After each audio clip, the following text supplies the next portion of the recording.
Zion classics TV news time. നമസ്കാരം, Zion classics ടിവിയിലേക്ക് സ്വാഗതം. സിറിയയിലെ പുതിയ ഭരണാധികാരിക്ക് മുന്നിൽ ക്രൈസ്തവ സമൂഹത്തിന്റെ ആശങ്കകൾ പങ്കുവച്ച് സഭാ പ്രതിനിധികൾ.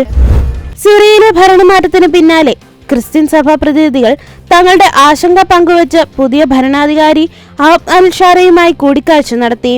രാജ്യത്തെ പുരാതന സമൂഹമായ ക്രൈസ്തവരുടെ ഭാവി സംബന്ധിച്ച ആശങ്കകളും ഉത്കണ്ഠകളും ചർച്ചയിൽ പങ്കുവച്ചതായി ജെസ്യൂട്ട് വൈദികൻ ഫാദർ റാമി ഏലിയാസ് മാധ്യമങ്ങളെ അറിയിച്ചു.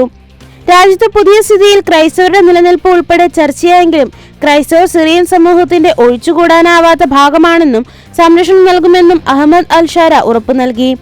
ഡമാസ്കസിലും മറ്റും ദീർഘകാലം ക്രൈസ്തവർക്കൊപ്പം താമസിച്ച കാര്യം അൽ-ഷാറ ചൂണ്ടിക്കാട്ടി.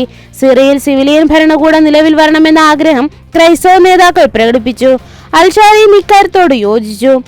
അമേരിക്കയും യൂറോപ്യൻ യൂണിയനും നിലവിലെ നിലപാട് തുടരുകയാണെങ്കിൽ മിതവാദത്തിലൂന്നിയ ഇസ്ലാമിക സിവിലിയൻ ഭരണകൂടം സിറിയയിൽ നിലവിൽ വരുമെന്നാണ് സൂചനയെന്ന് ഫാദർ ഏലിയാസ് പറഞ്ഞു.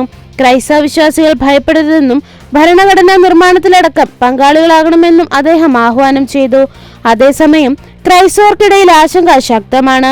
സിറിയയിൽ തീവ്ര ഇസ്ലാമിക നേതൃത്വത്തിലുള്ള വിമതർ അധികാരം പിടിച്ചെടുത്തതോടെ ന്യൂനപക്ഷമായ ക്രൈസ്തവരുടെ ഭാവിയെ സംബന്ധിച്ച ആശങ്കകൾക്ക് ആക്കം കൂട്ടി. ഒരു ദശകത്തിനു മുൻപ് ആഭ്യന്തര യുദ്ധം ആരംഭിക്കുമ്പോൾ സിറിയൻ ക്രൈസ്തവരുടെ എണ്ണം ജനസംഖ്യയുടെ ഏതാണ്ട് 10% വരുമായിരുന്നു. ഇപ്പോൾ ഏതാണ്ട് 3 ലക്ഷമായി ചുരുങ്ങിയിരിക്കുകയാണ്. ആലപ്പോയിൽ വിമതപക്ഷം പിടിമുറുക്കിയതിനു ശേഷം ഭക്ഷണത്തിനും വെള്ളത്തിനും കടുത്ത ക്ഷാമമാണ് നേരിട്ടുകൊണ്ടിരിക്കുന്നത്. കൂടുതൽ ക്രിസ്തീയ വാർത്തകൾക്കായി ഈ ചാനൽ മറക്കാതെ സബ്സ്ക്രൈബ് ചെയ്യുക.